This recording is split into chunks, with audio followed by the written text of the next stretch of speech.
Are you tired of seeing the same old profile picture every time you open the Threads app? In this short tutorial, I'll show you how to effortlessly change your profile picture on the Threads app.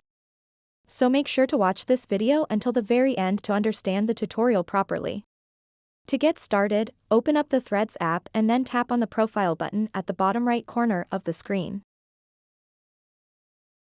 After that, tap on the Edit Profile button over here.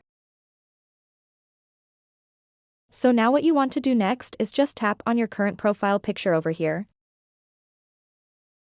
And then tap Choose from Library.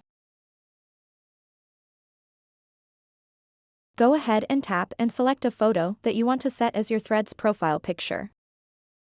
You can also crop this photo if you want to. After that, simply tap Choose at the bottom right corner. Tap Done to save changes. So that wraps up this tutorial. If you have any questions about this whole process, please let me know in the comments section below. And if this video helped you out, please give it a big thumbs up and subscribe to this channel for more tutorial videos like this one. Thank you so much for watching and have a good day.